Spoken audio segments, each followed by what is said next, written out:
नमस्कार, प्रभा साक्षी पॉडकास्ट में आप सभी का स्वागत है। आज के इस पॉडकास्ट में बात करेंगे कि इंडिया चाइना के रिश्तों में बड़ा सुधार, डायरेक्ट फ्लाइट्स शुरू होंगी, आतंकवाद से मिलकर लड़ेंगे दोनों देश। तो आइए सुनते हैं आज के इस पॉडकास्ट को। लेकिन उससे पहले अगर आपने हमारे चैनल को सब्सक्राइब नहीं किया है तो जरूर कर लें, ताकि आप रोज ऐसे ही इंटरेस्टिंग और जानकारीपूर्ण पॉडकास्ट सुन सकें।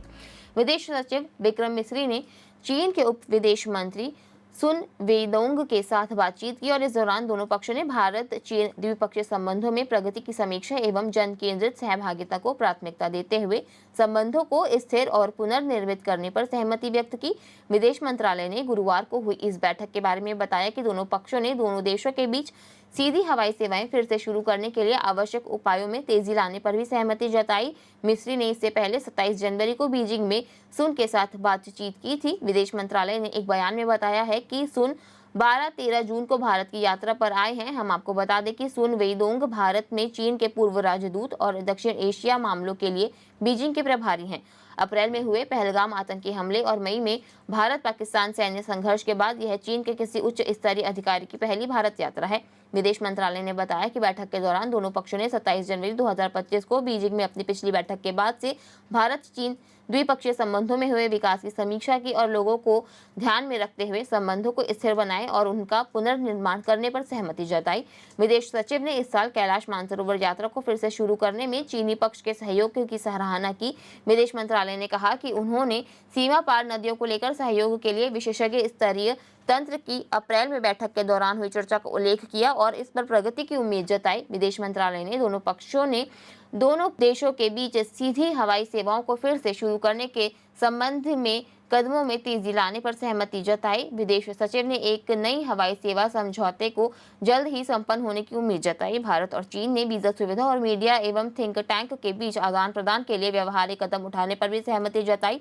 बयान में कहा गया कि दोनों पक्षों ने भारत और चीन के बीच राजनयिक संबंधों की स्थापना की 75वीं वर्षगांठ के तहत नियोजित गतिविधियों का सकारात्मक तरीके से मूल्यांकन किया और इन्हें पूरा करने पर सहमति जताई। हम आपको यह भी बता दें कि चीन ने दुर्लभ खनिजों के निर्यात पर लगाए गए प्रतिबंधों को लेकर भारत के साथ बातचीत का संकेत देते हुए कहा कि वह औद्योगिक आपूर्ति श्रृंखला को स्थिर रखने के लिए संबंधित देशों के साथ बातचीत और सहयोग बढ़ाने को तैयार है। हम आपको बता दें कि चीन ने प्रमुख दुर्लभ खनिजों के निर्यात पर हाल में प्रतिबंध लगा दिए हैं। इस वजह से भारत सहित कई देशों में वाहन एवं सेमीकंडक्टर चिप के निर्माण में व्यापक व्यवधान उत्पन्न हुआ है। इस बारे में चीनी विदेश मंत्रालय ने प्रवक्ता लिन जियांग ने कहा कि हम वैश्विक औद्योगिक और आपूर्ति श्रृंखलाओं की स्थिरता को संयुक्त रूप से बनाए रखने के लिए संबंधित देशों और क्षेत्रों के साथ बातचीत और सहयोग बढ़ाने के लिए तैयार हैं।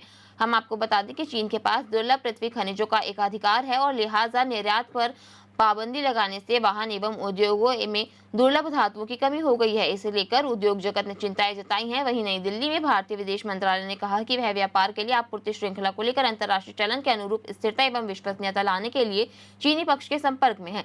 विदेश मंत्रालय के प्रवक्ता रणधीर जायसवाल ने एक प्रश्न के उत्तर में संवाददाताओं से कहा कि हम चीनी पक्ष के संपर्क में हैं। चीनी वाणिज्य मंत्रालय और सीमा शुल्क के सामान्य प्रशासन ने अप्रैल की शुरुआत में पृथ्वी से संबंधित कुछ दुर्लभ वस्तुओं पर निर्यात नियंत्रण लागू करने के निर्णय की घोषणा की थी। उन्होंने कहा कि हम व्यापार के लिए आपूर्ति श्रृंखला में अंतर्राष्ट्रीय चलन के अनुरूप विश्वसनीयता एवं स्थिरता लाने के लिए दिल्ली और बीजिंग दोनों में चीनी पक्ष के संपर्क में हैं।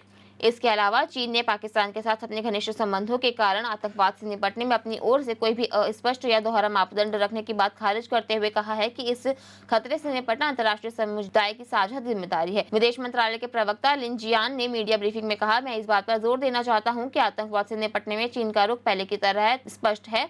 लिन ने कहा कि आतंकवाद मानवता का साझा दुश्मन है और इससे लड़ना अंतर्राष्ट्रीय समुदाय की साझा जिम्मेदारी है। उन्होंने कहा कि चीन अंतर्राष्ट्रीय क्षेत्रीय शांति व सौहार्द की रक्षा करने तथा सभी प्रकार के आतंकवाद को दृढ़ता से मुकाबला करने के लिए प्रतिबद्ध है। उन्होंने कहा इसमें कोई तथाकथित अस्पष्ट या दोहरा मापदंड नहीं है।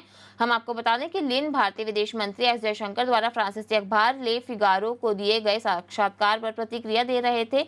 हाल में हुए पहलगाम आतंकी हमले और चीन द्वारा पाकिस्तान को दिए जा रहे समर्थन के संदर्भ में आतंकवाद के खिलाफ भारत के कड़े रुख पर पूछे गए सवाल के जवाब में जयशंकर ने साक्षात्कार में कहा कि आतंकवाद जैसे मुद्दे पर आप अस्पष्टता या दोहरे मापदंड बर्दाश्त नहीं कर सकते। अंततः यह एक ऐसी समस्या है जो हम सभी के लिए चिंता का विषय है। लिन ने कहा कि वर्तमान चीन भारत संबंध सुधार और विकास के महत्वपूर्ण चरण में है। उन्होंने कहा, हमें उम्मीद है कि भारत पिछले साल अक्टूबर में कजान में राष्ट्रपति शी जिनपिंग और प्रधानमंत्री नरेंद्र मोदी के बीच हुई बैठक में बनी महत्वपूर्ण आम समिति को लागू करने के लिए हमारे साथ काम करेगा, द्विपक्षीय संबंधों को एक मजबूत और स्थिर राह पर आगे बढ़ाएगा।